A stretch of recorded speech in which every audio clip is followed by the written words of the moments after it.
ഇന്നൊരു ഷമാം ഷേക്കിൻ്റെ റെസിപ്പി ആയിട്ടാണ് വന്നിരിക്കുന്നത് കേട്ടോ. വളരെ ഒരു വ്യത്യസ്തമായ രീതിയിലാണ് നമ്മളിത് ഉണ്ടാക്കുന്നത്. അപ്പോൾ ഷമാം ഞാനിതാ കട്ട് ചെയ്തെടുത്തിട്ടുണ്ട്. അതിൻ്റെ ഒരു പീസ് മാത്രം മതി കേട്ടോ. നമുക്ക് അതിതാ തൊലിയും കുരുവൊക്കെ കളഞ്ഞ് നന്നായിട്ട് ഇതുപോലെ ചെറിയ പീസസ് ആയിട്ട് കട്ട് ചെയ്തെടുത്തിട്ടുണ്ട്. അത് മിക്സിയുടെ ജാറിലേക്ക് ഇട്ട് കൊടുത്തിട്ടുണ്ട്. പിന്നെ ഇതാ ഫ്രീസറിൽ വെച്ച് ഏതാണ്ട് കട്ട ആവാൻ തുടങ്ങുന്ന ആ ഒരു ലെവലിൽ പാലിൻ്റെ പാക്കറ്റ് ഞാൻ എടുത്തിട്ടുണ്ട് കേട്ടോ. ഇനി ഈ മിക്സിയുടെ ജാറിലോട്ട് ഒരു 4 ടേബിൾ സ്പൂൺ പഞ്ചസാരയും കൂടി ചേർത്ത് കൊടുത്തിട്ടുണ്ട്. അഥവാ നമ്മുടെ മധുരത്തിന് ആവശ്യത്തിന് പഞ്ചസാര ചേർത്ത് കൊടുക്കുക. കണ്ടില്ലേ, പാൽ ഞാൻ പൊട്ടിച്ചൊരു പാത്രത്തിലോട്ട് ഒഴിച്ചിട്ടുണ്ട്. ഈ ഒരു പകുതി കട്ട പകുതി നല്ല ചിൽഡായിട്ടുള്ള പാലാണ് കേട്ടോ. അത് മിക്സിയുടെ ജാറിലേക്ക് ഇട്ട് കൊടുക്കാം.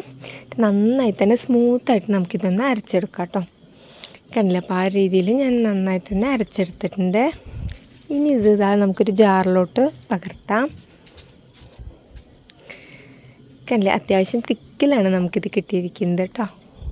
ഇനി ഇതിലേക്ക് ആ ഒരു സീക്രട്ട് ഇൻഗ്രീഡിയൻറ്റ് നമുക്ക് ചേർത്ത് കൊടുക്കാം കേട്ടോ. നമ്മൾ ഈ സാബുദാന അരിയിൽ അതൊരു 1/4 കപ്പ് അരമണിക്കൂർ വെള്ളത്തിൽ കുതിർത്തതിന് ശേഷം കുറച്ച് വെള്ളം ഒഴിച്ചിട്ട് നന്നായിട്ട് വേവിച്ചെടുത്തതാണേ. കണ്ടില്ലേ, അത് നമുക്ക് ഈ ഒരു നമ്മൾ ഷേക്കിലോട്ട് ചേർത്ത് കൊടുക്കാം. ഇതും കൂടി ചേർക്കുമ്പോൾ നല്ലൊരു ടേസ്റ്റാണ് കേട്ടോ. നമ്മൾ കുടിക്കുന്ന സമയത്ത് ചെറുതായിട്ട് ഇതിങ്ങനെ കടിക്കാൻ കിട്ടുമ്പോൾ ഒരു പ്രത്യേക ടേസ്റ്റാണ്. ഈ ഒരു രീതിയിലൊന്ന് തയ്യാറാക്കി നോക്കൂ കേട്ടോ.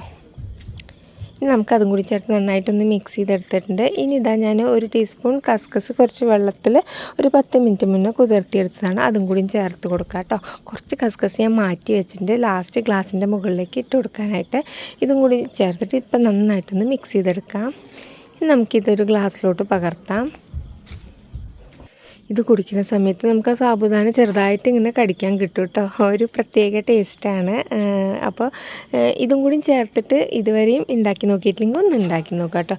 അപ്പോൾ ലാസ്റ്റ് ഞാൻ മാറ്റി വെച്ചിരിക്കുന്ന ആ ഒരു കസ്കസ് 1 ടീസ്പൂൺ എടുത്തിട്ട് നമ്മൾ ഗ്ലാസിൻ്റെ മുകളിലോട്ട് ഇട്ട് കൊടുത്തിട്ടുണ്ട് കേട്ടോ.